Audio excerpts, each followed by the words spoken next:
হাজার হাজার আন্দোলনকারী তারা তাকিয়ে আছেন আগামীকাল সুপ্রিম কোর্টে মামলার শুনানি। আরজিকর মামলার কাল আরজিকর মামলার শুনানি নাও হতে পারে, প্রধান বিচারপতির বেঞ্চ নাও বসতে পারে কালকে।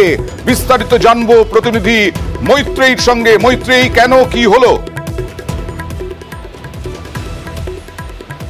প্রধান বিচারপতি তিনি কালকে অনুপস্থিত থাকবেন, ফলে তার অনুপস্থিতিতে বেশ কিছু মামলা সেগুলি অন্যান্য বিচারপতিদের বেঞ্চে স্থানান্তর করা হচ্ছে। কিন্তু সাধারণভাবে দেখা যায় যে সমস্ত পার্ট হার্ড মামলা রয়েছে, অর্থাৎ সাধারণভাবে যে সমস্ত মামলার শুনানি প্রধান বিচারপতির সামনে হয়েছে, অর্থাৎ তিনি শুনানি করেছেন এবং তিনি সেই মামলার গুরুত্ব সহকারে তিনি সেটার বিবেচনা করেছেন। সেক্ষেত্রে প্রধান বিচারপতির অনুপস্থিতিতে সেই মামলা শোনা হয় না, তার উপস্থিতির জন্যই অপেক্ষা করা হয়। এবং সেই কারণেই এখন যেটা মনে করা হচ্ছে যে আগামীকাল এই আরজিকরের যে মামলা রয়েছে সেই মামলার শুনানি হবে কিনা তা নিয়ে একটি অনিশ্চয়তা তৈরি হয়েছে। তার মানে এখনো পর্যন্ত কবে হবে, মানে কাল হচ্ছে না, এটা স্পষ্ট কি?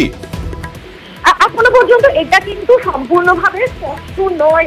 তার কারণ সাধারণভাবে দেখা যায়, সাধারণত যেটা নিয়ম বলা যেতে পারে যে যেটা দেখা যায় সাধারণভাবে রীতি, সুপ্রিম কোর্টের প্রধান বিচারপতি তিনি যদি কোনো মামলার শুনানি করেন তাহলে তিনি সেই মামলার পরবর্তী শুনানির ক্ষেত্রে তার উপস্থিতিটা অত্যন্ত গুরুত্বপূর্ণ হয়ে দাঁড়ায়। ফলে তার অনুপস্থিতিতে সেই বেঞ্চ ফর্ম করবে না এবং সেই বেঞ্চ সাধারণভাবে ফর্ম করে না এবং তারা পার্ট হার্ড মামলা শোনেন না। ফলে সেই জায়গায় দাঁড়িয়ে এখনো পর্যন্ত কোনো ঠিক নেই। এখনো পর্যন্ত এই মামলা অনিশ্চিত রয়েছে। যখন কজ বেঞ্চ প্রকাশ্যে আসবে আর কয়েক ঘন্টার মধ্যেই তারপরেই এটা স্পষ্ট হয়ে যাবে যে আগামীকাল তার অনুপস্থিতিতেও এই মামলা শুনানি হবে কিনা, নাকি সেটা তার পরবর্তী উপস্থিতির জন্য পিছিয়ে দেওয়া হবে। বেশ, সিবিআই এর স্ট্যাটাস রিপোর্ট দেওয়ার কথা ছিল কালকে প্রধান বিচারপতির ডিভিশন বেঞ্চে।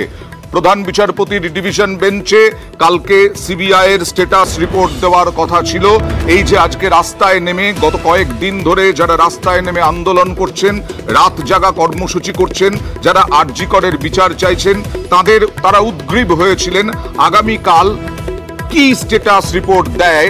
এতদিন তদন্তের পরে, প্রায় 18 থেকে 20 দিন তদন্তের পরে সিবিআই কতটা এগোতে পেরেছে তদন্তে সিবিআই, সেই নিয়েই উদ্গ্রীব ছিলেন সাধারণ মানুষ যে স্ট্যাটাস রিপোর্ট কি দেয় সিবিআই।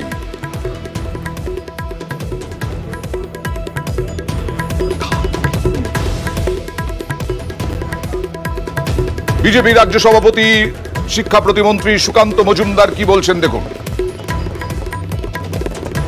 প্রধান বিচারপতি না থাকলে স্বাভাবিকভাবে যিনি ফার্স্ট হিয়ারিং নিয়েছেন তিনি পরবর্তী বিষয়গুলো শোনেন। স্বাভাবিকভাবে আমরা কিছুটা অনিশ্চয়তার মধ্যে আছি যে আগামীকাল আদৌ সুপ্রিম কোর্টে এই মামলা শোনা যাবে কিনা। যদি শোনা না হয় তাহলে আগামী দিনের জন্য অপেক্ষা করতে হবে, পরবর্তী ডেটের জন্য অপেক্ষা করতে হবে। আর তো কিছু করার নেই আমাদের।